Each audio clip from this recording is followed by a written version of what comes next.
You're listening to an IOE podcast. Powered by UCL Minds. Welcome to the ECF Staffroom. I'm Elaine Long. And I am Mark Quinn. We are programme leaders for the UCL Early Career Teacher Development Programme. Why are we in the staff room? We are here because this is where the best professional learning conversations always take place. This is where problems can be aired bluntly and where solutions can be explored.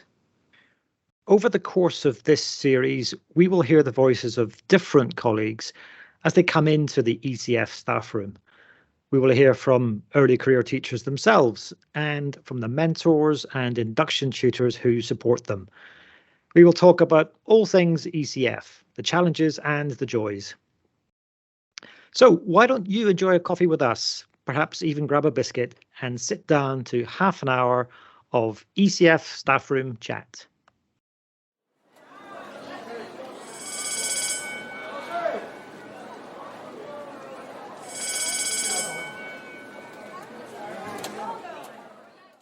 Welcome to the staff room, George. George Wolstenholme. George joins us from his school in Oxfordshire. George, you're at the end of a busy day. You must tell us what you've been getting up to today. Well, let's see. It got very hectic towards the end because I am one of 3 Year 4-5 classrooms, and to make planning a bit easier, we carousel. So on a Monday specifically now, I do the same lesson 3 times. Oh, okay. In the morning and then twice in the afternoon for the 3 different classrooms that come to me. I'm in charge of computing, and as you know, as you can probably imagine, it's a bit difficult to teach for Year 4 and 5 simultaneously. You have to make sure that everything is differentiated appropriately for each level and we're getting the right content. And so it got a bit hectic as I was running out of time towards the end of the day. But otherwise, I think it's going well. My head is spinning, so your head must be spinning doubly. So you're in our staff room, so we offer you a drink. So take a tea or coffee. How do you take it? This time of night, I take a decaf coffee with a little splash of milk and 2 sugars. So a coffee with all the ingredients. Of course. And you take a biscuit with that? Biscuit of choice is a custard cream. You cannot go wrong with the custard cream. I know that we have custard creams, Elaine, so while I'm getting those sorted out, why don't you start speaking to George? Nice. I will, and I'm sure our listeners are keen to find out a bit more about the person behind that custard cream and the Year 4-5 lesson. So can you introduce yourself for our listeners, please? Well, my name is George Wolstenholme, and in the classroom I go by Mr. W because I found that many students find my last name a bit hard to pronounce on the first time around. So Mr. W is how it goes, and when you know it. But my father is also called Mr. W. He is a primary school teacher as well. And so there was a brief moment during my training where I was doing a week-long internship at his class, and I was Mr. W Jr., which I think just solidified just how much I love that last name. As I said before, I'm a Year 4-5 teacher, and I gotta say, what I love most about the job would definitely be the moment where it sort of like clicks inside that child's head, and you see that light bulb moment happen, and it's just a moment where like, oh right, that's how it works. That's why we do it, and like it certainly just feels me like yes, success happened just then. That's great. George, we spotted you. We talent spotted you. You were one of the very many people who filled in your end of module completion forms, and we liked what you said, so we thought you'd be an ideal guest. We know that you're in the second year of the ECF program with UCL, so you're now getting on with your 3rd inquiry, I guess, your major inquiry for this term on module 8. So can you tell us anything about your first inquiries that you did before Christmas? You might have done 1 or 2 inquiries before Christmas. I managed 2 different inquiries. The first one was an exploration on behavior management and how effective timers are in both classroom preparation and classroom, packing away. I found that through continued use and continued practice, I just managed to lower down the amount of time that I give the pupils in the class to either get ready for the next task or to pack away their things. And I started off with 5 minutes, and very quickly that became like, it was very generous amount of time that I gave them. They were ready within a few minutes, and I was like, okay, all right then, so I can cut down the time. And towards the end of my first inquiry, I came up with this sort of like visual model where the first half of it was giving them the right expectations. By the end of this timer, you will have gotten your math books out and put the reading books away, and then I set the timer, and then I just leave them to it. I trust them now, they're trained, they get it. The one problem with that is that by the time they get their math books out, they have the date and title, there were like maybe a handful that were just like sort of sitting there, just waiting out the timer. Or even worse, just sort of like the timer's still going on and they know that they can get it done within like 30 seconds if they really apply themselves. So they're stood next to their friends having a chat while the time's going down. So my solution to that was to have a continuous task at the end of the timer. So by the end of this timer, you will have started these starter questions, or you will have started this opening task. And that cuts down a bit on the chatter, a bit on the taking the mic, whilst also just keeping that time of preparation as slim as possible. I consider that very successful, as it gave me a very handy tool and a very handy routine that the kids recognize. And so I use that almost daily and hourly at times. But my second inquiry, oh, how much time do you have? Let me tell you a tale. The long and short of it is that it was a classic case of me biting off far more than I could chew. So I wanted to do something I was passionate about, and the first thing that came to my mind was theatre, drama, performance, and I wanted to include that in my inquiry in some fashion. And wouldn't you know it, but it was Christmas time, and we were looking at Charles Dickens' A Christmas Carol. And I thought, how brilliant would it be if I could put on my little class production of A Christmas Carol? And my inquiry was, how does rehearsal and performing increase the oralcy of my daily readers? So I have a group list of children who read with my TA on the daily, and how does rehearsal, that process of learning a script, performing it, increase their reading ability? And to my credit, the rehearsal process was incredibly useful. Like, the data I got was just brilliant. But it was also Christmas time on the second half of term, and there were loads of other priorities that I had to make sure that we got through. And in the end, it turned out that I had to say, I'm really sorry, guys. I know that we've been trying our best with this, but I'm going to have to say we can't perform it. I'm going to have to prioritize whatever it was we were doing, the assessment. Humbug, Mr. W. I know, right? And so for what it's worth, the inquiry itself was incredibly beneficial, because I got a lot of insight on how just learning those well-balanced lines of Dickens. And it was an abridged version as it was, but it was still more or less the original language that was used. And it was just, and the response I got when I first announced that I was going to try this, they were so engaged, they were so excited at this opportunity that we were going to try. But sadly, nothing came to fruition. I ended up having to email the parents saying, I'm very sorry, but we tried our best, and it wasn't to be this time. I know I want to include drama and theatre in my teaching in some fashion, but at the very least, I know I can't. It's not a quick process. It's something that really needs to have time and effort put into it, and the space for it as well. I'm going to guess that your mentor told you that. Yes, almost immediately. Yeah, and I was determined. I was very determined when I came up with the site. Like, this is the idea. This is the one. I'm so thrilled I have found this idea, because I've been wanting to do this, wanted to put theatre in here somewhere forever. And lo and behold, the ECF has granted me an inquiry. I can justify it by gathering data as I go. But But George, what the ECF gives with the one hand, it takes away with the other, right? Yeah. It was just a question of time, and there was not enough of it. So there's a lesson learned there, isn't there? That absolutely. Inquiries have to be fitted into your. As I came to this conclusion, I realized that I would rather be ambitious and fail than to fail to be ambitious, and so we gave it our honest to God best go, but it never happened. I imagine your pupils forgave you in the end, George, but Can I just ask you to go back to your first inquiry, which is the one about using the timers and in order to help be more time efficient, I suppose. Yeah. What guided you to that question? Well, I will say this up front, I adore my class. They are wonderful, and what struck me first about them when I first met them at the beginning of September was just how hardworking they are. But then little habits started creeping in.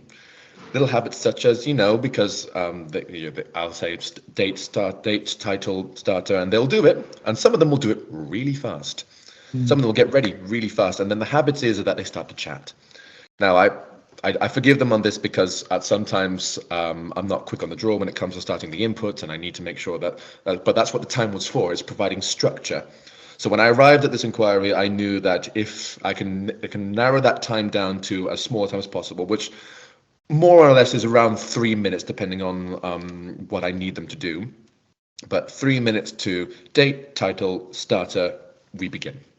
Mm-hmm. Yeah. Or more like 3 minutes, pack everything away, stand behind your chairs, and then off you go to playtime, So it arose out of how you watched your class and saw what needs that they had there. Actually, you were picking up on something which was not an entirely negative thing, but just a small thing that you felt that you could improve. Yeah. And you could see an aspect of your own practice where you might be, I don't know, as you say, a little bit slow in the uptake with things. So it actually guides you as well as them. They're incredibly hardworking, but some of them will inevitably write very much slower, or need an extra second an extra minute or two just to finish off those starter questions or whatever it is we're doing at the start. And so the challenge for the first inquiry was to determine exactly how much time is reasonable to allow them versus how quickly I want us to start the actual lesson that we begin. And that adaptation to the whole starter business that you described as well, is that something you've done subsequent to completing that bit of that inquiry? Well, my use of starters was something that I began, or rather was sort of trained in with me my first year. So it was just a question of what is available in the room for children to get started as soon as they enter the room. And so inevitably, I will be have a break time setting up my PowerPoint for maths. And on the PowerPoint, there will be the starter, the date, and the starter questions. Yes. So as soon as they come in, the books will be ready for them on their table. They come in, they see their book open, get started. Yes. And then it was just a matter of just fine tuning those timings down. Yeah. And you're still doing that. You're still doing it now. But I think I've gotten a fairly good idea as to how long I can reasonably put that timer on now. Mm-hmm. I love the fact that you were so reflective in that inquiry, because I think so often we can make a change in the classroom and we think that change is linear. So we think, well, I've done X, so now I'm going to get Y out, and that's brilliant. But I love your reflection that actually kind of made it worse. No, because the kids are finishing more really often quickly. You go back to the start, the more often you realize, actually, I could probably do that a bit better. And so yeah. I guess it's not linear, it's more cyclical.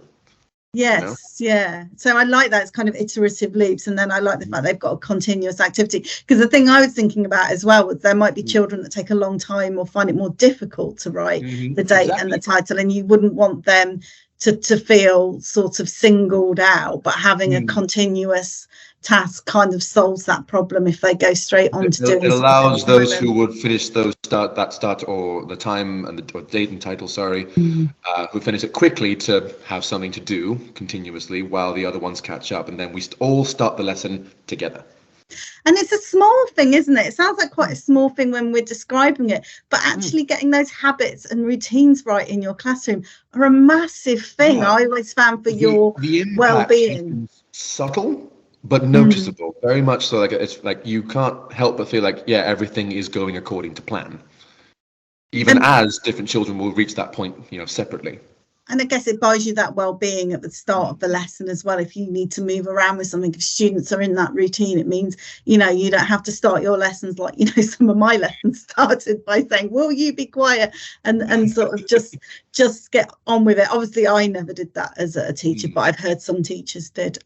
But yeah, I think it's really fascinating, actually, that fine-tuning that detail has really helped you, and it's really pleasing that your inquiry helped you to do that. And more generally, how do you think your inquiry approach has helped with your personal growth as a teacher? I have found that with the inquiries, with the responsibility and independence that they have granted me in my own classroom, my own practice, my own questions, asking my own data gathering, like they're not even assessed properly. And while that may provide maybe make some pause to people that might think, oh, so what you're doing isn't really being checked properly, aside from my mentors and various other colleagues that I collaborate with. At the same time, it's like it lives and dies with me, and that has been so freeing. It's been so liberating that I own it in a sense, and it's mine to do with as I will, and I can decide what to do with it. It could be that after all my inquiry, it's like, okay, I haven't really found anything that can help me, but that was still useful because I know now what not to do if I had chosen to go down a different path and yield different results. So generally speaking, for my personal growth, I wish it had been introduced to me much sooner. But then again, it's that catch-22, because if it had been introduced to me sooner, I wouldn't know what to do with it. You get my meaning. It feels very satisfying to complete my inquiry as and when I want to do it. I think that's so important, George, what you said about learning what not to do as well, because it's important to fail as a teacher, and really it's not about failing, but if you think of classrooms as kind of large and complex systems in which every action you take has an impact one way or the other, but it can make it worse, it can make it better, that sort of iterative loop of action all the time, and fine-tuning it really is hopefully something that now becomes habit, because when your next problem comes up, whatever that might be, or challenge, it's an approach you can apply to it as well, I think. It's interesting that you mentioned the word fail, because it's not really fail, it's more like troubleshooting, and a bug has come up and an error has come up, and like, okay, where's the source of this? And I might talk about that more a bit later, because it's something that's been on my mind as I go through the ECF. Has the inquiry used up a lot of your time, George, on top of your teaching? Yes and no. Yes, it requires a bit of my time, but no more than I would normally spend on the ECF and the modules and the various self-studies. I have that. During my first year, I had those 2 hours, and this year I have that 1 hour. And more often than not, I'm just typing up what I found out from my observations on how my inquiries went. So no, it does take up my time, but the data is being collected as I teach. The actual inquiry itself is happening when I'm in the classroom teaching anyway. Right. So, of course, naturally, it's taking up my time. It's taking up brain space as well, and taking up memory, and taking up priority time, and but no more so than anyone else, I guess. So it's part of your assessment of your teaching. It's part of your reflection upon your teaching. It's not separate from your teaching. I wouldn't say it as separate, although the recording aspect of it takes up the free time that ECTs have. Yeah, I guess though, as you wind forward your career though, and you continue to take an inquiry approach to your own learning, you won't be recording it all, will you? You're not recording for any particular audience. You're not reporting back. You're doing it for yourself, and I suppose that becomes more habitual. Then I suppose, is that what you imagine will happen? I haven't really thought that far ahead, if I'm being honest, but I can only imagine that you're right. As I guess as I level up in my own abilities, this inquiry and not necessarily recording, but more like exploration of what I can or cannot do in the classroom, and as I try new things and experiment, it'll only I'll only learn more. But it happens in the classroom. It happens on the job. Yeah, it won't happen from research was indeed some part of it, but it won't happen by just reading the books. That's right. I mean, if you do those things, that's a great bonus, and teachers who do that often do feed into their own teaching. But if you're doing that and not reflecting in your own practice, then you're missing 70% of it at least, right? I've often felt that well, like my teacher training was more or less the prologue of my career. It's how everything started, how we got here, so to speak. And year one was my actual training. There's no better training than the real thing. Yeah. And within a few months, the difference was between how I started and like Christmas of that first year was palpable to me. I felt so much more, obviously nowhere near where I needed to be as a teacher, but so much more confidence, so much more. I felt much better in my position as a teacher, more self-assured, and that's only increased. So I now reach the point where I quote you back to yourself, George, because you told us in your end module completion for the last module, you said that you feel you are well on your way to becoming the teacher you want to be. What did you mean by that? What? I've always imagined myself as a teacher that can handle anything. Asterisks, and by that asterisk I mean, what does anything mean in the classroom? What happens in a classroom that teachers need to handle? And I'll admit to my naivete a little bit and admit my ignorance that I don't quite know what anything really encompasses at all, but I have a better idea now. And when I say handle it, I usually I'll tell you a bit more about my circumstances. I'm on the spectrum. I was diagnosed with Asperger's when I was a teenager, and of course you'd go by autism spectrum disorder these days. And teaching on the spectrum is difficult. It is something that I'm not. It's an aspect of my life I'm not really secretive about or ashamed about, but it's something that I know about myself, that I know I will find challenges. And in going through becoming the teacher that I want to be, I want not really in spite of that, but because of that, or using that as part of who I am and my practice as a teacher. It's becoming the teacher that I want to be, the teacher who's capable of handling anything, the teacher who can do. Am I getting across? Yeah, you are. I wonder if you've got an example. Is there? So if you see your place on the spectrum as your superpower, what does it lend to your teaching that perhaps? I have two ideas and two responses to that question. The first is that it's not just teachers who are on the spectrum. All manner of students will come through your classroom, and I've had more than a few who are diagnosed, undiagnosed, what have you, and the level of I get them. I get it. I know where they're coming from, and when they get overstimulated, I'm right there with you, little guy. I'm getting overstimulated too, and I'm trying to figure out how to deal with it. And that leads into the second response, in that getting overstimulated was a real problem during my first year of teaching. It still is. Yeah. I owned that problem, and me and my mentor and my induction tutor, we worked really hard to address that problem, and it came right down to, for me, learning how to better regulate my emotions, how to better regulate my stress. And there were things going on at home that, weren't helping and so on. I won't get into that here, but the classroom in particular turned out to be an incredibly loud, bright environment, and anyone on the spectrum would be able to tell you, I really don't want to be able to handle this. And learning how to handle that was a particular challenge of mine during my first year. I'd like to say that I can handle it now, but really it's an ongoing journey. I'm much better now than I was this time last year in regards to how I manage myself, how I conduct my emotions, what I act on. And even though sometimes that overstimulation still reaches its peak, the training the practice that I've been going through was just question of choice.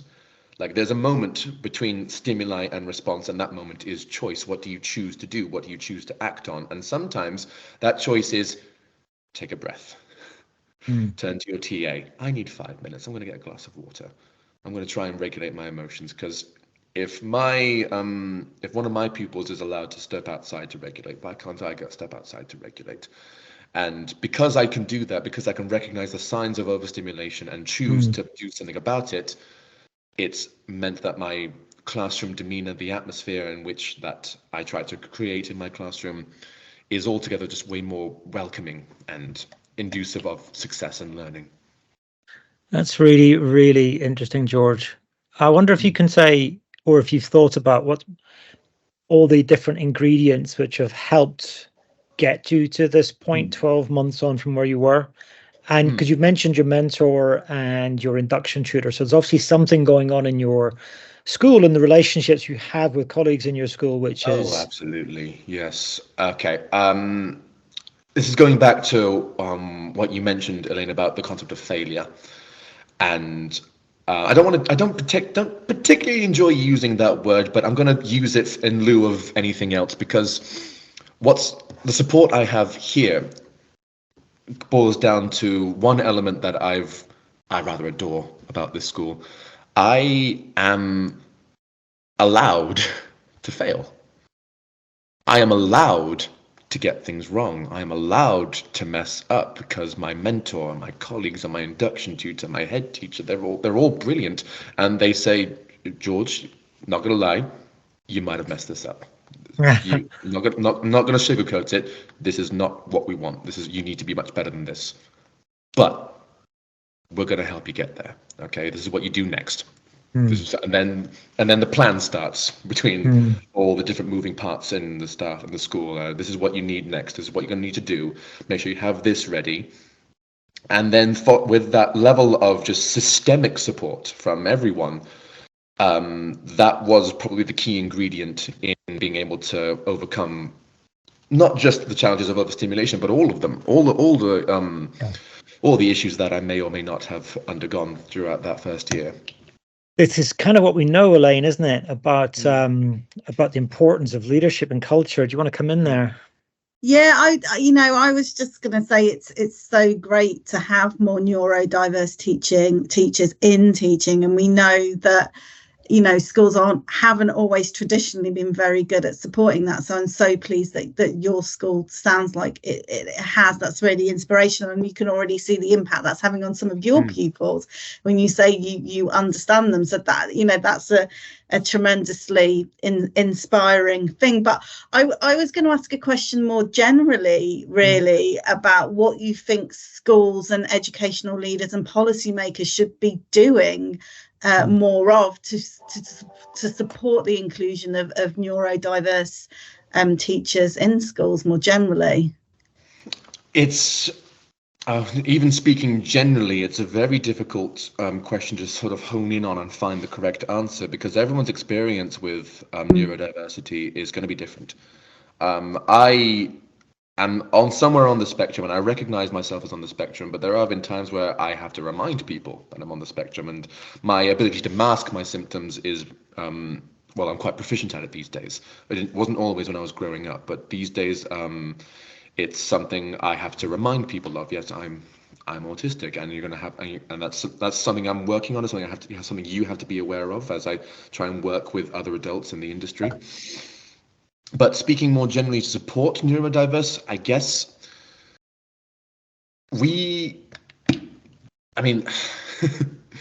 it's one thing to say we want to support neurodiverse teachers, but do we want to support them in being neurodiverse teachers, or do you want them to be neurodiverse teachers who can mask well enough to teach more traditionally?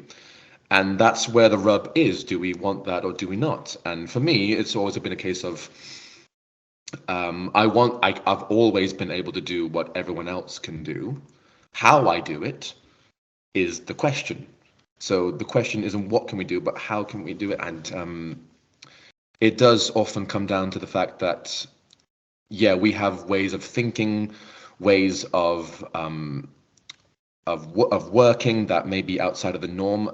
Welcome us, use us. We can be very invaluable to your staff. We can be incredibly useful to you and have perspectives that you might not have considered. And give us our moments, I suppose, because each teacher on the spectrum will be different, and their needs and their priorities will be slightly different as well, and their experience with autism will be different as well. They may be very open about their neurodiversity. They may be very, very, very aware of it, but also wanting to keep it to themselves, and that should be respected. Again, it's a very tricky thing to narrow down and be able to find out what can we do to help neurodiverse just, well, how about listen to us? We probably already have a good idea as to what we need. Yeah, and I think that's a really interesting challenge there, George, about, do you want us to make us fit within a system, or is there freedom there for people to be different? And I think that's a really good provocation. And I think it's a dialogue we need to continue having in education. But thank you for being so honest about that, because it's really fascinating to hear you talk about it. Please be more open about it. It'd be a much cleaner, much happier world if I was just allowed to tell whoever I want, and now I do. But yeah, don't be afraid of the conversation, because it needs to be had, and the longer you don't have it, the less of it that you have, we're weaker for it. It does strike me, though, that we will have ECTs and maybe other teacher colleagues listening to this podcast who are themselves neurodiverse and whose experiences haven't been as happy, because schools are all very pressured places, aren't they? And for that reason, they're often very impatient places. And it's really interesting to hear you say, George, that the leadership in your school and your mentors given you space to make mistakes. Actually, I've been quite blunt with you. This is a mistake. Oh yeah, but also the way to get through to me sometimes. Yeah, but that's also, as you say, giving you your moment, allowing you your moment. I think that's a great line as well. And it's hard. It's hard in for school leaders, I think, always to remember that that's important to do, and that however pressured a school is, a school is never more successful than the quality of its teachers, right? And so it really needs to nurture those teachers in all of their diversity. So it is great, and as Elaine says, it's great that you're able to talk to us about this. I'm going to ask you a question actually about the framework itself and our program around the framework. And you can see our therapy dog has begun to start barking, uninvited as always. So we work really hard. I hope you credit us for that, George, Elaine and I and our colleagues, on trying to make our program as strong and as all-embracing as it can be. But there'll be things that it doesn't do. And there'll be things that early career teachers would like to have that they don't have. Perhaps they want a therapy dog. Is there anything you feel that our program or the ECF more generally misses that it should have? I mean, it's difficult for me it's difficult for me to answer this question because I don't really know what better looks like necessarily, and I don't want to sort of speak wrongly at this moment, but if the ECF were to, I guess it probably already does this, but I'm just ignorant of the word, but opening up dialogue about, just being able, about people's different experiences, and allowing ECTs and mentors and tutors and whoever else is on the platform to be able to get their say and to have honest discourse about issues and challenges, and unique challenges in particular, because I can talk all day about the things that I've been facing, and but applying that to context is is why I particularly love those face-to-face meetings that I have for every module, and being able to talk with my ECTs and get their opinions on things and understand where they're coming from,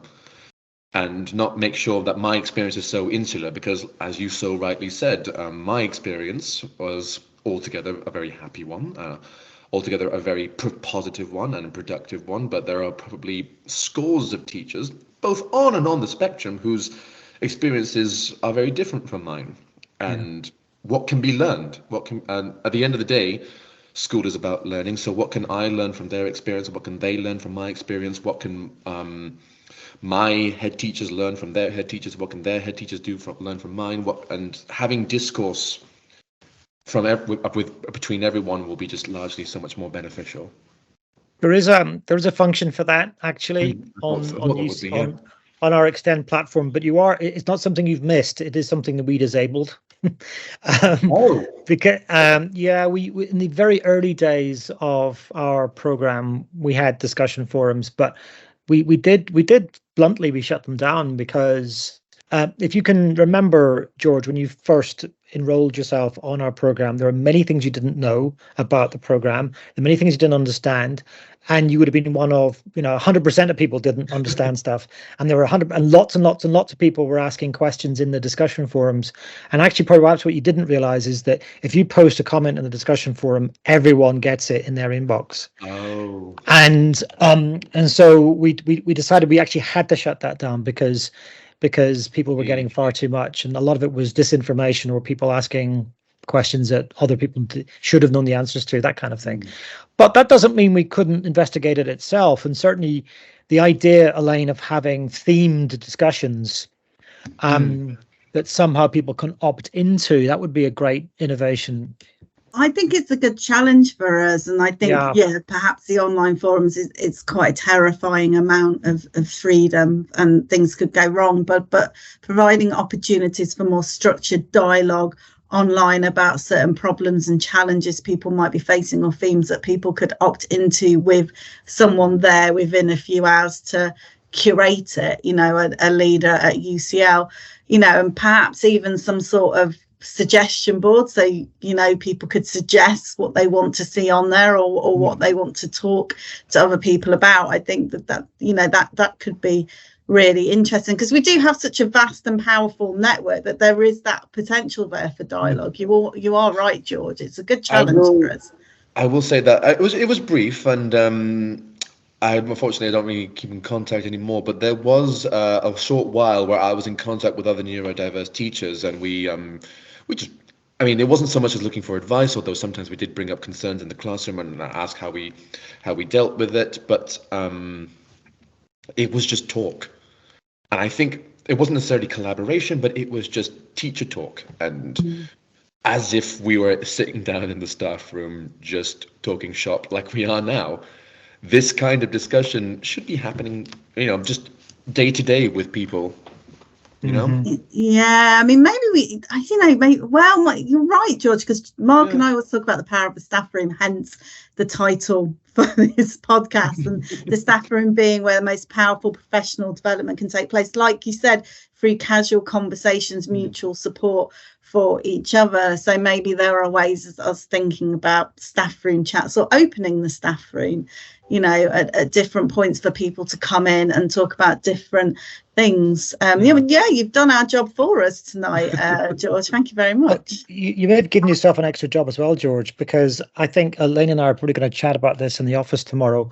But one of the upshots might be we might give you a call and see if you can give us a bit of advice on how to set these things up, or give just a little bit of input. I think that'd be great. It really would be very helpful. I'm not so sure how much help I'll be, but I'm here to help. So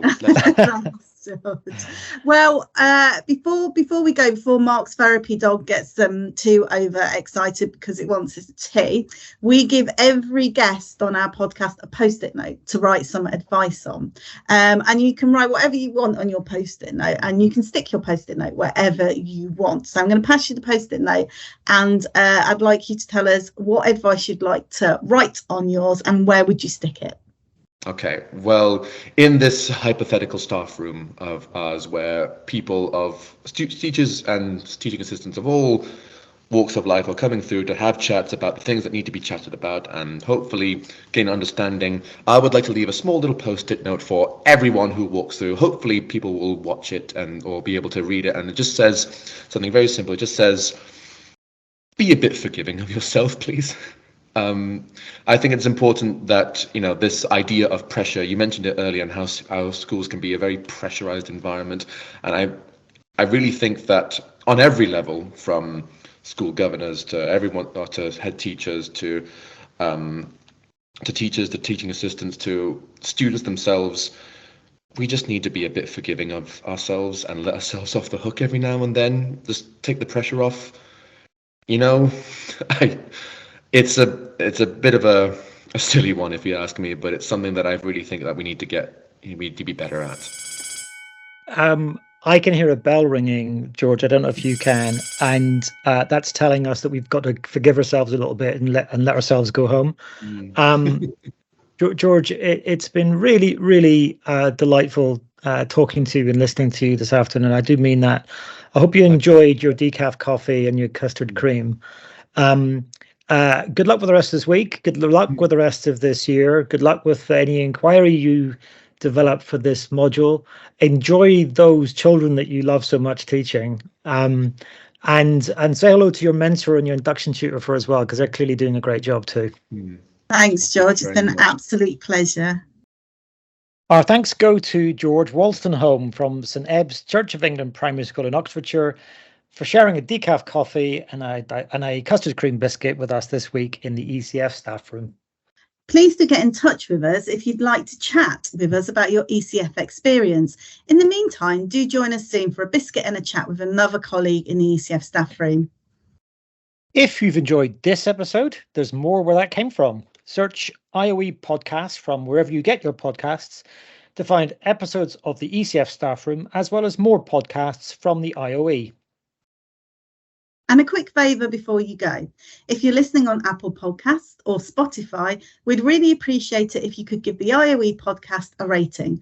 5 stars would be nice if you're enjoying the show, and that will help us to reach more people who are interested in hearing what the ECF staff room is all about. Thanks so much for downloading and listening to this IOE podcast.